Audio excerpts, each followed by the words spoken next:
ମଧୁରମ୍ ମଧୁରମ୍ ମଧୁରାଂଶର ଏହି ଡିସେମ୍ବର 2024 ସଂସ୍କରଣରେ 11 ମଧୁର ମଧୁରିମାର ମାଧୁର୍ଯ୍ୟ କବି ସୂର୍ଯ୍ୟ ବଳଦେବ ରଥଙ୍କ ଠାରୁ ଆରମ୍ଭ କରି ନବପ୍ରଜନ୍ମର ନବସ୍ୱାକ୍ଷର କବି ଦୀପିକା ପେରେଇ ଯାଏ। କବି ସୂର୍ଯ୍ୟ ବଳଦେବ ରଥଙ୍କର କିଶୋର ଚନ୍ଦ୍ରାନନ୍ଦ ଚମ୍ପୁରୁ ଏହି ପଦଟି ଗ ପ୍ରାସରେ। ଗଙ୍ଗାରୁ ବିଶଦ ଗଭୀର ତୋ ହୃଦ, ଗଣ୍ଠି ଧନ ତୋର ସ୍ନେହ, ଗୋଡ଼ ଖସି ଖେଦ ହେବାର ଦରଦ, ଯିବାର ଉପାୟ କହ। ଗଞ୍ଜାଇକି ଜିଣି ଲାଗି ତାର ପୁଣି, ରଞ୍ଜାଇଲା ମନେ ଝଳି, ଗୋଳା କରଳରୁ କଟୁ ପିୟୁଷରୁ, ସ୍ୱାଦ ଗୁଣ ଗଲା ବଳି, ସ୍ୱାଦ ଗୁଣ ଗଲା ବଳି। ଏହି ମାସରେ 90 ବର୍ଷ ବୟସରେ ପଦାର୍ପଣ କରିଥିବା ସୁଖ୍ୟାତ କବି ରମାକାନ୍ତ ରଥଙ୍କର ଏହି ବହୁଚର୍ଚ୍ଚିତ କବିତା ଚନ୍ଦ୍ରମା ଚୁଡ଼ିରୁ ଏହି ପଦ୍ୟାଂଶଟି। ସେ ଜିଇଁଛି ଏଇ ଘରେ ନୁଆଣିଆ ବତାରୁଅ ତଳେ, ସେ ଜିଇଁଛି ଏଇ ଭଙ୍ଗା ଖପରାରେ ଛାଉଣି କୁଟିରେ, ରାତିର ଖାଟେଣି ପରେ ସହରର କୋହଳ ସକାଳେ, ଦିହର ଦରଜ ମାରେ ଶୁଣ୍ଠି ଆଉ ଗରମ ପାଣିରେ, ଦିହର ଦରଜ ମାରେ ଶୁଣ୍ଠି ଆଉ ଗରମ ପାଣିରେ। ବିଂଶ ଶତାବ୍ଦୀର ଏକ ବହୁଚର୍ଚ୍ଚିତ ଉପନ୍ୟାସ ଅମାବାସ୍ୟାର ଚନ୍ଦ୍ର, ଔପନ୍ୟାସିକ ଗୋବିନ୍ଦ ଚନ୍ଦ୍ର ଦାସ। ଅଙ୍ଗୁର ଖାଅ, ସ୍ୱାସ୍ଥ୍ୟ ପକ୍ଷେ ହିତକର, କିନ୍ତୁ ଏଇ ଅଙ୍ଗୁରର ରସକୁ ସିଦ୍ଧ କରି ଗିଲାସ ଭିତରେ ଦିଅ, ତୁମେ ହେବ ମଦ୍ୟପ। ଏକ ନାରୀକୁ ଉପଭୋଗ କର, ସମାଜ ତୁମକୁ କହିବ ସ୍ୱାମୀ, ଅତ୍ୟଧିକ ନାରୀକୁ ଉପଭୋଗ କର, ସମାଜ କହିବ ଲମ୍ପଟ। ଭବିଷ୍ୟତର ଆର୍ଥିକ ସ୍ୱଚ୍ଛଳତା ପାଇଁ ଜଗନ୍ନାଥଙ୍କ ପାଖରେ ଧନ ବିତରଣ କର, ସମାଜ କହିବ ଧାର୍ମିକ। ଆଉ ରେସକୋର୍ସରେ ତୁରନ୍ତ ଆର୍ଥିକ ସ୍ୱଚ୍ଛଳତା ପାଇଁ ଲଟେରୀ ଖେଳ, ସମାଜ କହିବ ଗେମ୍ଲର, ଜୁଆଡ଼ି। ବିଂଶ ଶତାବ୍ଦୀର 70 ଦଶକରେ କବି ମହେଶ୍ୱର ପଣ୍ଡା ଏକ ବହୁଚର୍ଚ୍ଚିତ ନାଁ ଥିଲେ। ତାଙ୍କର କବିତା ସତ୍ୟ ସରଣୀ। ଲୋଡ଼ା ନାହିଁ ମୋର ଗୁରୁ ଗୌରବ, ସୌରଭ ସାରହୀନ, ଲୋଡ଼ା ନାହିଁ ମୋର ମାଣିକ ମୁକୁଟ, ମମତା ମୁକ୍ତାହୀନ, ଲୋଡ଼େନି ମୁଁ ପୁଣି ପଦବୀର ଖଣି, ପିରତି ଶୂନ୍ୟ ପଥ, ଲୋଡ଼େନି ମୁଁ ଶୋଭା ସମ୍ପଦ ସଭା, ସଂସାର ଶିରିହତ, କାଞ୍ଚନ କିଣା ବାସେ, ଲୋଡ଼େନି ମୁଁ ନୀତି ଆକୁତି ମିନତି, ଦୈବାତ ଦାନ ଆସେ, ଲୋଡ଼େନି ମୁଁ ନୀତି ଆକୁତି ମିନତି, ଦୈବାତ ଦାନ ଆସେ। ସାମ୍ପ୍ରତିକ ସମୟର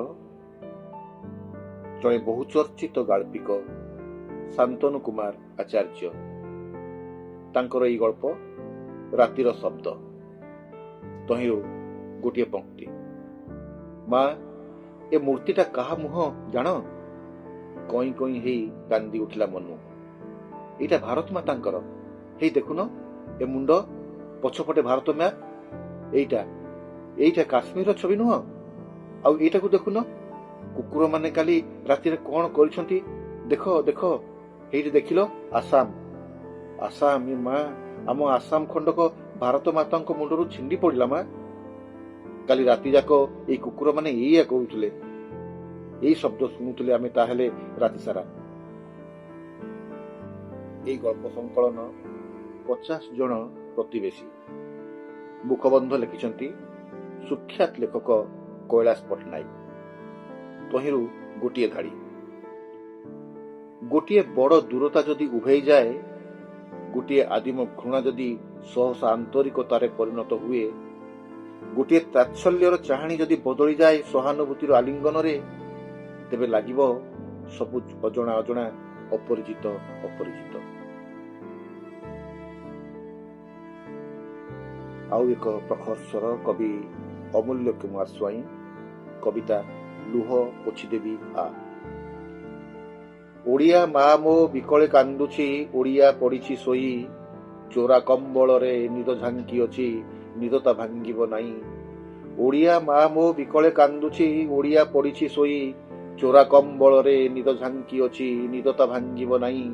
ଏଠି ଆଜି ବି ରହିଛି ଶିଖିମନାଇର ଛୁରୀ, କଳା ପାହାଡ଼ର କଳା ଛାଇ ଦିଶେ ସବୁ ଦେବ ଭାଙ୍ଗି ଚୁରି, କଳା ପାହାଡ଼ର କଳା ଛାଇ ଦିଶେ ସବୁ ଦେବ ଭାଙ୍ଗି ଛୁରି। ସାମ୍ପ୍ରତିକ ସମୟର ବହୁ ଚର୍ଚ୍ଚିତ ଗଳ୍ପର ସ୍ୱର ଗୌରହରି ଦାସ। ତାଙ୍କର ଗଳ୍ପ ଭ୍ରମ ନା ପ୍ରେମରୁ ଏହି ପଂକ୍ତିଟି। ବହୁ ବର୍ଷ ହେଲା ମୁଁ କିନ୍ତୁ ଏଇ ଅରଣ୍ୟରେ ନିସଙ୍ଗ ଜୀବନ ବିତାଉଛି। ଭାରି ଏକୁଟିଆ ଏକୁଟିଆ ଲାଗୁଛି। ମୁଁ ମଧ୍ୟ ବିବାହ କରିବି, ତୁମେ ଆଜି ମୋର ବାହାଘରଟା ସାରିଦିଅ, ବାଘ ଅନୁରୋଧ କରି କହିଲା।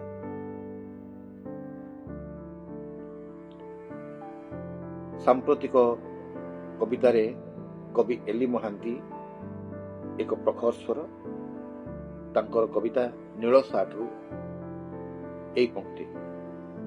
କେବେ କେବେ ନିଜ ପାଇଁ ବି କିଛି ନଥିବାର ବ୍ୟସ୍ତତା ତିଆରି କରିବାକୁ ହୁଏ। କେବେ କେବେ ନିଜ ପାଇଁ ବି କିଛି ନଥିବାର ବ୍ୟସ୍ତତା ତିଆରି କରିବାକୁ ହୁଏ। ଯେମିତି ପ୍ରତି ସକାଳେ ହ୍ୟାଙ୍ଗରରେ ଝୁଲୁଥିବା ନୀଳ ସାର୍ଟକୁ ଦେଖି ମୁଁ ବଞ୍ଚିଥିବାର ଅନୁମାନ ଲଗାଏ ଓ ନିଜକୁ ହ୍ୟାଙ୍ଗରରେ ଝୁଲେଇ ନୀଳ ସାର୍ଟ ପିନ୍ଧି ବାହାରିଯାଏ। ଗଳ୍ପ ମିଠା ଆମ୍ବ, ଗାଳ୍ପିକା ମଞ୍ଜୁ ପଣ୍ଡା। ମିଠା ଆମ୍ବରୁ ଏହି ପଂକ୍ତିଟି। ଅତୀତଟା ଅବିକଳ ତାରା ଭଳି। ସୂର୍ଯ୍ୟାଲୋକ ଯୋଗୁଁ ଦିନ ବେଳେ ଦିଶେନି ସିନା, ତାରା ତ ସବୁବେଳେ ଥାଏ ଆକାଶରେ। ସେଇଭଳି ଅତୀତଟା ସଦାସର୍ବଦା ଘର କରି ରହିଥାଏ ମନ ମସ୍ତିଷ୍କରେ। ଓଲେଇ ବିଲେଇ ପରି ଓରଉଣ୍ଡି ଆବୋରି ବସେ ତମାମ ସତ୍ତାକୁ ଏହି ପ୍ରତୀକ୍ଷାର ମୁହୂର୍ତ୍ତ ମାନଙ୍କରେ। ଏବଂ ସର୍ବଶେଷରେ କବିତାର ନାଁ ଅକବିତା। କବି ନବପ୍ରଜନ୍ମର ଦୀପିକା ପେରେଇ। এই ପଂକ୍ତିଟି। ଅନ୍ଧାରକୁ ନୁହେଁ ଆଲୁଅକୁ ଡର ଲାଗେ ଭାରି। ଅନ୍ଧାରକୁ ନୁହେଁ ଆଲୁଅକୁ ଡର ଲାଗେ ଭାରି। ଦୀପଟିଏ ଜାଳିଲେ ଏତେ ଝଡ଼ ଆସେ କାହିଁକି? ରାତିଠୁ ଅନ୍ଧାରଠୁ ତ ଲୁହ ବେଶୀ। ରାତିଠୁ ଅନ୍ଧାରଠୁ ତ ଲୁହ ବେଶୀ। ଦୁନିଆ ଦାଣ୍ଡରେ ହସିଲେ କାନ୍ଦି ହୁଏନି କାହିଁକି? ବିଶ୍ୱାସ ଏହି ସଂସ୍କରଣଟି ଆପଣମାନଙ୍କୁ ଭଲ ଲାଗିଥିବ। ନମସ୍କାର।